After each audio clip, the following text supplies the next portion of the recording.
Have you ever felt like your way of praying has no impact, as if your words couldn't reach the ceiling? Many pray every day, but few understand what really happens when a prayer is born from the right place.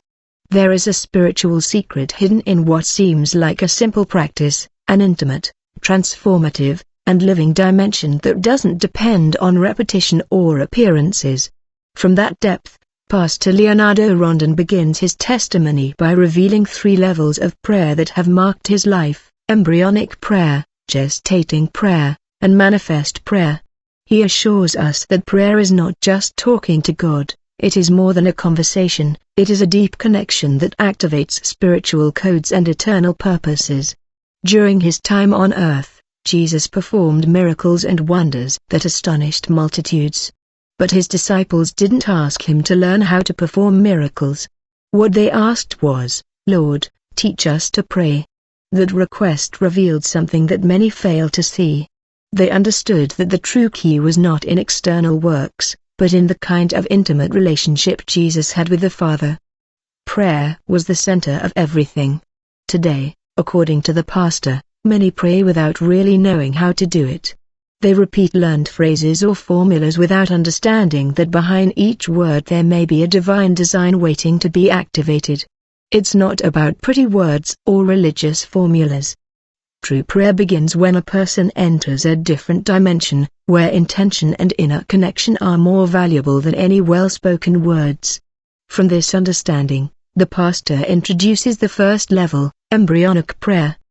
He defines it as the foundation upon which everything else is built. It's not a prayer that goes outward, it doesn't begin with words or with the lips. It's a prayer that is born from within, from the depths of one's being. Most people claim they seek to connect with God outwardly as if he were far away, but they forget that God dwells within and that everything begins in the heart. From there, a key is activated, meditation, the same one that God gave to Joshua when he told him, "Let this book never depart from your mouth, but you shall meditate on it day and night." Joshua, chapter 1, verse 8. This type of meditation, he explains, is not just repeating texts, but letting the word breathe within you, taking root. This is how the embryonic prayer begins to take shape. The pastor describes embryonic prayer as a spark that ignites from the depths of one's being, an expression born in the innocence of the heart that grows as one aligns with divine purpose. It is not about impressing with words or being seen by others. On the contrary, it is a form of prayer that only God sees because it is cultivated in the deepest intimacy, in that secret space that not everyone visits.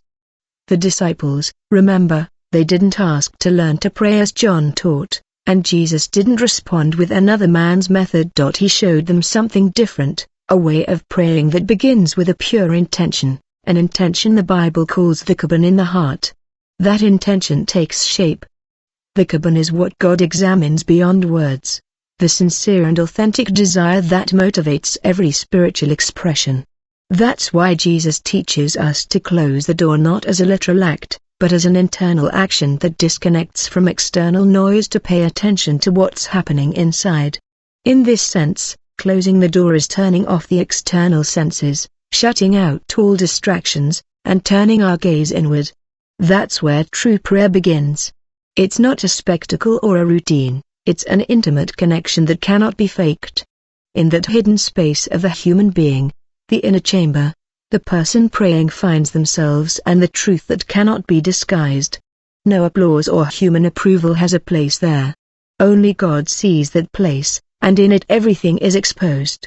The chamber, he says, is not simply a physical room, it represents the body and the heart. It is the center of who we are. Both good and evil dwell there. It is there that prayer begins to form, not seeking recognition, but true communion. It is also where Jesus indicates that the encounter in secret must begin, where appearances crumble and the most genuine essence is revealed. What is experienced in that inner space is not easily shared because it belongs to a spiritual dimension where neither masks nor personages fit. The pastor explains that it is into this chamber that the believer must enter without embellishment or lies to begin praying from the heart. Only then can a prayer begin that is neither empty nor mechanical. only then can a real connection with God emerge. What happens in the chamber cannot be replaced by any external experience. In that intimate place, the person praying encounters their reality without filters. There is no room for pretense or for showing an idealized version of oneself. What truly dwells in the soul is exposed where no one else enters. It is the place where one sheds the disguises one wears before others and presents oneself before God as one truly is. The pastor illustrates this intimacy with a revealing metaphor. Inside the chamber there may be a spittoon, an object that represents dishonor. Although no one wishes to reveal what they place there, that spittoon sees things that even the kitchen cauldron, a symbol of utility and honor, never sees. Will know. This image serves to emphasize that in the inner chamber, aspects come to light that not even oneself recognizes outside of that space. It is there that not only strengths are revealed, but also the deepest weaknesses. Praying from that place requires a kind of absolute transparency. You cannot say, "Father, I am your faithful servant who has never sinned," because the inner chamber does not tolerate spiritual lies. It is the space where one presents oneself in all one's truth. "Father, here is the wrathful person that I am. Here is the sinner that I am." That is the prayer that truly begins to make sense when the inner self is confronted without excuses or embellishment. When Jesus taught about closing the door and praying in secret, he was not speaking merely of an external practice. His instruction was aimed at dismantling a superficial, repetitive, and empty prayer. The embryonic prayer he taught is one that is born in the center of one's being without any pretense. It is the beginning of a process where the person steps aside from appearances to enter into true communion with God. One who has gone through this stage no longer prays for something to happen outside. He prays because something is already happening inside him. Something has been gestated within him and needs to be nourished, strengthened, and brought to fulfillment. This is when prayer takes on a different dimension. It is no longer an attempt to convince God, but a way of aligning oneself with what He has placed deep within the heart. Prayer cultivated in the inner chamber does not seek immediate results or instantly visible answers. It is a prayer that begins with the recognition of one's own vulnerability and is nourished by intimacy with God. In that secret space, the divine gaze not only observes the external, but also scrutinizes the intention with which one approaches. This is why Jesus says that the Father who sees in secret will reward in public. The reward is not a superficial prize, but the manifestation of something that has been worked on within. In this context, the pastor mentions a key word, tefillah. It does not refer to a wish list, but to an experience of intimate communion. Tefillah is the kind of prayer that is sustained by intimacy, by the depth of the bond with God. It is not the act of asking for the sake of asking, but the result of being in the presence of the Father, with a heart exposed, willing, and receptive. Only in this way do spiritual embryos, those seeds that God has planted in the soul, begin to develop. Prophetic embryos, those purposes placed by God, are not activated in any environment, they only develop in an atmosphere of real closeness, where there is no falsehood or ritual. It is there, in the intimacy of the inner chamber, where everything takes shape. It is not a discourse or a repetition. It is a living communion. It is an authentic spiritual connection. It is the moment when the human spirit aligns with the Spirit of God and the conception of the divine occurs within the believer. The pastor insists that many do not see fruit in their prayers because they try to pray from the outside in, without understanding that the process is the other way around. Everything must begin in the heart. It is not that God is far away or that we must seek Him outside. He is within. But if someone does not know their own heart, they will hardly know if God truly dwells in them. That is why prayer begins with an inner search, with a process of recognition and total surrender. This is where the concept of inner thrones comes in, those internal faculties, those hidden desires and patterns that govern daily thoughts and decisions. When you enter the chamber with the intention of praying from the depths, one begins to displace those internal lords who dominate from the shadows. Embryonic prayer is not limited to crying out, it also dismantles, corrects, and reorders what has been misgoverned within the soul. Only then does purposeful prayer begin to emerge, a prayer that truly transforms. Once a person truly enters the inner chamber and begins to pray from the heart, an internal process is activated that goes beyond mere intention. It is there that embryonic prayer, which began as a spark of spiritual awareness, begins to take shape and grow. It is no longer just about recognizing God's presence within oneself, but about allowing that presence to actively work in the spirit, sowing its purposes and destroying any sign of spiritual sterility. The pastor explains that the Father does not call the believer to the inner chamber solely to hear his words. He calls him to empower him with his plans, to place within him visions and purposes that are waiting to be developed. Intimate communion with God is not only an experience of consolation, but also of spiritual fertilization. God sows, and the soul begins to conceive what will later be manifested. Many prayers, they say, bear no fruit because they are made from the superficial. There are those who pray without direction, without intimacy, seeking an external result, without having built the internal root. When one prays from the outside, the connection is not established. The power of prayer is not in its volume or duration, but in its depth. God dwells within the believer, but if that believer does not know his own interior, it will be impossible to know if he has truly established a bond with his Creator. Reflection on the inner thrones then becomes more relevant. Within human beings dwell forces, desires, and structures that govern their thoughts and actions, often without them noticing. These structures must be displaced so that God may take the throne. When inner power is relinquished, prayer changes. It is no longer directed by the flesh or emotion, but by the Spirit. And that is when gestating prayer begins. At that moment, what was sown as an embryo begins to take shape. The person meets before their Father in secret and is fertilized with heaven's designs. What is gestating there cannot be hidden forever. Although everything begins in the most intimate part of life, the time will come when what was conceived will be publicly manifested. But first, it must be cared for, nourished, and matured in constant prayer. Without this process, any promise runs the risk of being lost before birth. When prayer reaches the gestating level, it is no longer about sowing something new, but about caring for what has already been conceived in the intimacy of the Spirit. What began as a spark now develops into an inner life.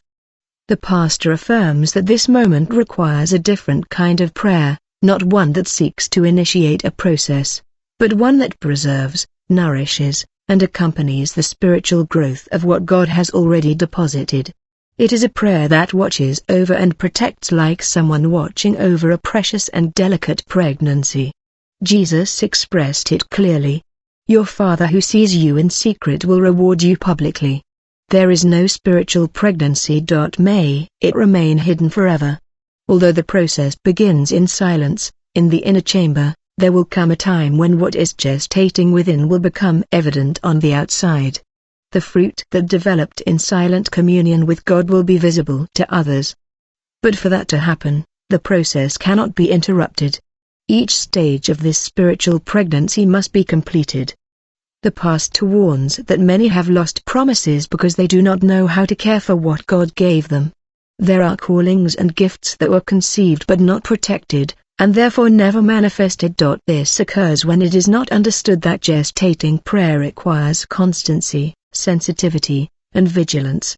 It is not enough to have received a word. That word needs a spiritual environment, nourishment, and covering to develop. When someone reaches this stage of prayer, they no longer pray simply out of habit. They pray because there is something within them crying out to be born. It is no longer a matter of external requests. Prayer becomes an internal accompaniment of something that is alive and growing. The person praying becomes a guardian of what God has sown and prays with the awareness that their spirit is involved in a process greater than themselves. It also dispels a misconception that prayer only consists of interceding for the sick or for the needs of others.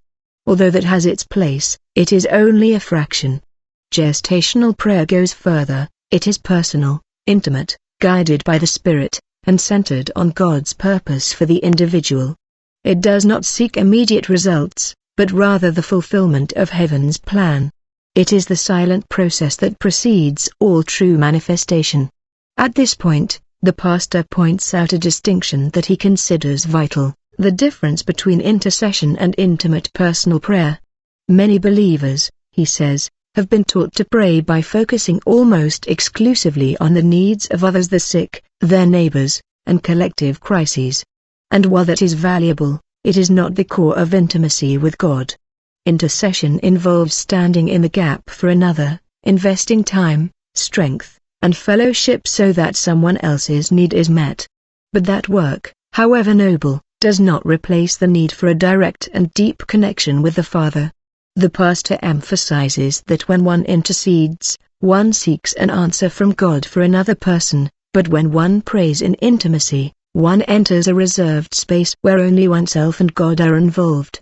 It is a personal encounter that cannot be delegated. Everyone needs their own time of prayer, their own atmosphere of fellowship. Without that experience, he affirms, one becomes spiritually sterile. One can be active in church, one can speak fervently, one can intercede intensely, but if one does not have intimacy with the Father, there is a void that no other activity can fill. For this reason, many people, even though they pray, do not see fruit. They pray with the right words, with good intentions, but from a superficial depth. They have not truly entered the chamber. They have not broken through the outer layers that prevent the access to the center of their being. Consequently, their prayers become ineffective, repetitive, and empty. And even more serious, they adopt a spiritual image that doesn't correspond to their reality. They present themselves before God with a mask, a version constructed to please or impress, but not with the authentic self that needs transformation. The inner chamber, remember, is the only place where that mask falls away. In intimacy with God, there is no room for deception, because His presence reveals the inner truth. There, fragility is felt, need is recognized, and all pretense vanishes. It is this recognition that begins true prayer. From this spiritual nakedness, a connection is established that depends not on noise or format, but on the transparency of the heart. Only in this way does prayer cease to be a religious duty and become a vital experience. The pastor insists that when one truly enters the inner chamber, the first thing that occurs is a confrontation with one's own fragility. There is no way to hide or justify weaknesses. In that place, one finds oneself completely exposed before God, without barriers, without embellishments, without excuses. It is there where the personas one has built over time crumble. There is no room for the image of the perfect believer. The only thing that remains is the spiritual truth of who one truly is. That kind of nakedness, he explains, is not easy to achieve. The ego, past experiences, and defense mechanisms prevent a person from showing themselves as they are. However, the closet is designed to deactivate those barriers. There, a lie cannot be sustained. There, one can only pray from a genuine heart. And it is precisely in that act of recognition that a prayer that has spiritual weight begins to flow, a prayer without embellishments or empty structures. Genuine prayer is born of brokenness, not external noise or repetition. It is born when a person recognizes themselves as needy, vulnerable, completely dependent on God's grace and mercy. It's not about drama or emotionalism, but about profound honesty. In the chamber, the true spiritual condition is revealed, not to condemn, but to heal and transform. Therefore, every time someone enters that place of intimacy, something inside begins to change. From that point of sincerity, prayer becomes an intimate dialogue, not a performance. The person praying is no longer motivated by the need to fulfill a religious duty, but by the need to be with the Father.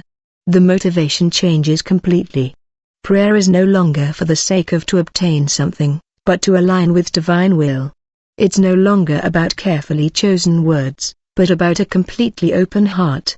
In that state, there are no longer barriers between the soul and the Spirit of God. Prayer flows without interference. And that connection not only brings comfort, it also brings direction. Because when one presents oneself as one is, Without masks, God begins to reveal the design He has prepared for that life. And that design cannot be received if the soul remains disguised. Only the authentic self can be transformed. Only that self can carry the purpose God desires to manifest. After experiencing spiritual nakedness in the chamber, the next step is apprehension and entering in.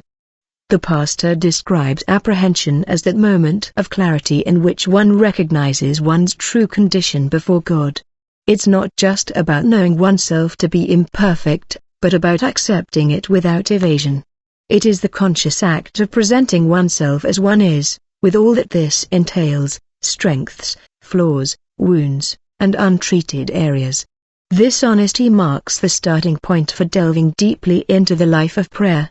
In this state, the person praying begins to discover the tools that will help them sustain their spiritual intimacy. The pastor makes it clear that no special physical location is needed to enter the chamber. The true chamber is not limited to a closed room. It is in the heart. One can pray while walking, working, traveling anywhere where the soul knows God sees it. Authentic prayer does not depend on the external environment, but on the inner state. When prayer springs from that spiritual center, it needs no noise. It is a silent, profound dialogue born from the alignment of mind, spirit, and heart.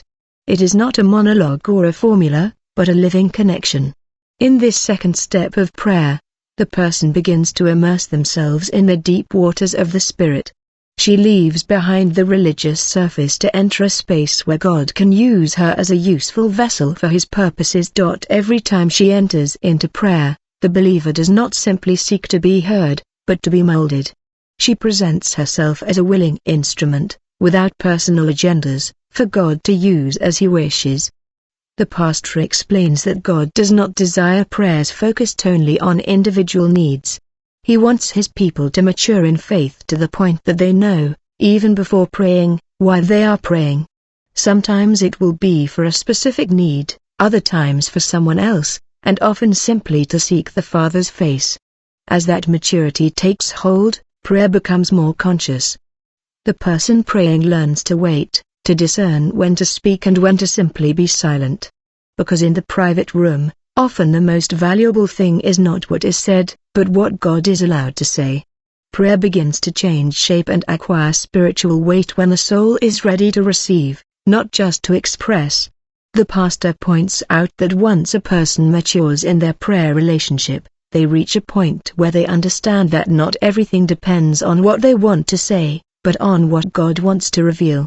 In that place of intimacy, the believer no longer enters with a list of requests, but with a willingness to be led by the Spirit. Sometimes prayer will focus on a specific need, other times on interceding for someone, and sometimes it will simply be to contemplate the face of the Father without expecting anything. Change. In that spiritual nakedness, he says, only one thing is missing, the arrival of the Beloved. That moment is described as the pinnacle of spiritual intimacy. It is a special, almost sacred instant in which God's presence responds to the silent call of the heart. The pastor compares it to a prayer that has been prepared in advance and remains there deep within the Spirit, waiting for the precise moment when God will manifest and activate it.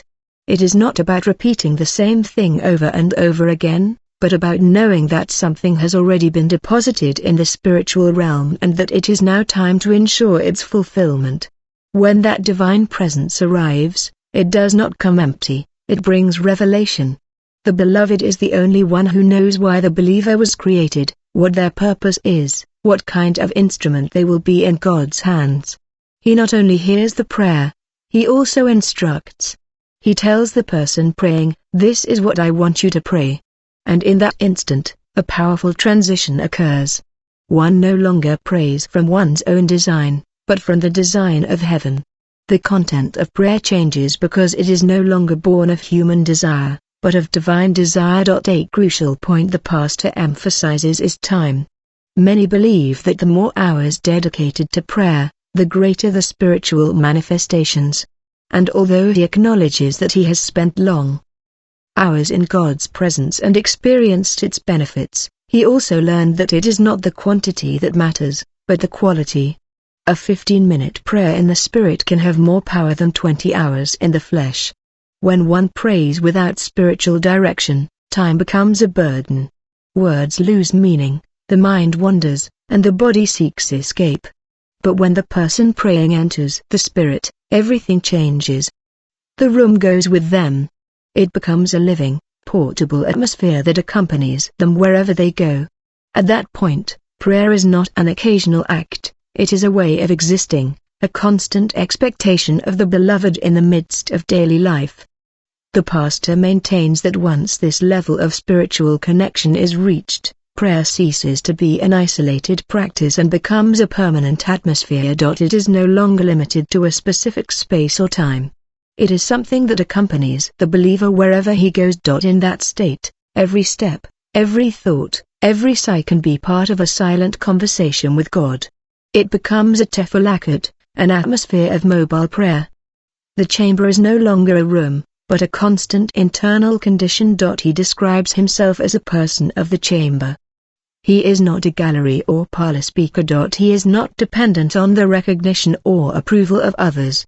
He knows the deep dimensions of the Spirit and knows that he cannot waste time on superficialities. Therefore, when people look at him and say, "You carry something that shakes me," it is not because of his human capacity, but because he dwells in the chamber, in that dimension where intimacy with God transforms even the atmosphere. There is a difference between those who know the structure of a house and those who have entered its most private space. Many may have visited a living room or a kitchen, but only a few have seen the intimate areas, those reserved for the closest relationship. The spiritual chamber works the same way. Not everyone has access to it. Only those who have deepened their communion with the Lord. It is a sacred space designed for those who are willing to leave everything for that intimacy. There, in that inner place, the person praying presents themselves as an empty vessel, waiting to be filled with divine content. What they receive is not just spiritual revelation or knowledge, it is a spiritual demand, something that will eventually become a visible manifestation. When someone prays in the chamber, a need begins to form within them that cannot be ignored, an urgency that no longer comes from outside, but of God's purpose developing in the heart. At that point, the need to pray is no longer imposed as an obligation, it becomes part of the believer's nature. One no longer prays out of habit or duty. One prays because the Spirit cries out for direction. It is an automatic response of the soul that has been permeated by the atmosphere of the chamber. A soul that has known the silence, transparency, and design of the Father. There is no room for empty repetitions. There is only room for living prayer, nourished by the constant presence of God. The pastor describes the chamber as a level of spiritual intimacy so profound that only a few come to truly know it. It is a closeness that is not shared with just anyone. Just as in a house there are areas reserved exclusively for those who have an intimate relationship with the owner, the same is true in the spiritual realm. There are areas of God's heart that are only revealed to those who have cultivated an intimate, constant, and sincere relationship with Him. This kind of intimacy, he says, is similar to the relationship between spouses. In a home, there may be visitors who know the living room or the kitchen, but only the husband or wife has access to the bedroom, the place where underwear is kept, where the most private things are shared. Likewise, there are things of the Father's heart that are not meant for everyone. Only those who have decided to enter the depths of the inner chamber, those who have left the surface and made the commitment to a life of true communion, discover them. The pastor emphasizes that this dimension is not achieved with superficial prayers or empty formulas. It is not about repeating what has been learned or imitating what others do. It is about entering with an empty vessel, without personal expectations, willing to be filled by whatever God wants to pour out. It is in this secret place that a person presents himself before God as someone with nothing, waiting to be equipped, molded, and activated with divine content. What is received in that place doesn't remain solely spiritual, it eventually becomes a demand. What was revelation becomes a command. What was sown in the hidden ends up manifesting in the visible. The prayer of the secret closet is not just an emotional experience, it is a formative experience. It produces tangible results because what has been worked on in secret must become evident over time. The pastor affirms that by living in that dimension of intimacy, prayer ceases to be a voluntary act and becomes an inner necessity. The believer's spirit begins to constantly await the guidance of the Holy Spirit. This dependence is not born not from fear or habit, it is born from a deep knowledge of the Beloved, from having been with them in a place where only a few have entered. This intimate knowledge becomes an atmosphere that always accompanies them, wherever they are. There is no room for the artificial. There is only room for the authentic, the real, the eternal. The pastor warns that one of the greatest obstacles in the life of prayer is the false self, the constructed version that often takes the place of the true self in the relationship with God. It is common, he says, for people to approach the Father from an identity shaped by ego, wounds, social expectations, or past failures. But that persona, even if they know how to speak religious words or appear spiritually correct, is not the person God wishes to transform. The ego, he points out, acts as a veil that prevents true connection. It functions like a spiritual virus that contaminates prayer, interrupts intimacy, and blocks the sensitivity of the soul. It is the ego that creates masks, that says what it thinks God wants to hear, that imitates patterns without conviction. But in the chamber, that ego has no support. There, only the true self can pray, the naked essence of the human being, which presents itself without embellishment or strategies. When someone prays from that false version of themselves, their prayer becomes sterile. God does not respond to the persona. God responds to the man or woman of the chamber, to the one who shows themselves as they are. Therefore, those who have been in the chamber not only pray differently, but carry within them a different design. They have the aroma of the chamber, the atmosphere of the chamber, because they have learned to live from intimacy, not from appearance. This type of person no longer prays to appear or to fulfill. They pray because they have been marked by a presence that transforms them from within. Their spiritual life is not a mechanical exercise, it is a continuous manifestation of a deep relationship. In every prayer, in every thought, in every moment of silence, there is the echo of what he experienced in the chamber. His prayer does not seek formulas, it seeks the Beloved. The pastor emphasizes that one cannot receive divine design while one remains a false version of oneself. God does not work on the persona, he works on the essence. Only when a person presents themselves spiritually naked, without masks or defenses, can they receive what heaven has prepared for them. Because divine design is not delivered through acting, but through sincerity. Only those who have been broken in the presence of God are in a position to be built again with purpose. The pastor recognizes that often breaking the soul is not something that is achieved by one's own will.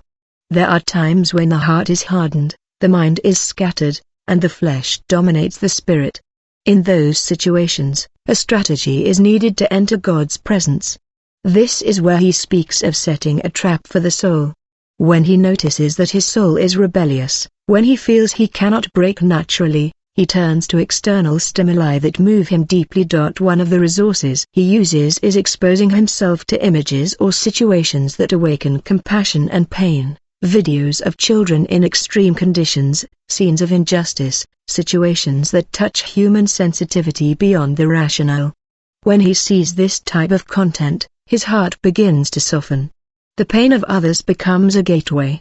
Then, he uses that moment of emotional brokenness as an opportunity to incline his soul once again toward prayer. The tears that begin to flow are not the end, but the means. That internal movement, that emotional shock becomes a bridge to the chamber. Even if the flesh doesn't want to bend, even if the ego resists, the sadness for the pain of others breaks down the wall. It is an intentional act. Either you bend or I bend you, he tells himself. He's not waiting for emotion to arrive on its own, he's creating the ground where the encounter with God can take place. The pastor clarifies that it's not about emotional manipulation, but rather about using human sensitivity as a spiritual tool. Sometimes, due to the weight of routine, the burdens of the day, or the coldness of the environment, the soul hardens. And in those moments, it's necessary to seek doors that allow us to enter God's presence with authenticity. It's not about creating an emotional display, but rather acting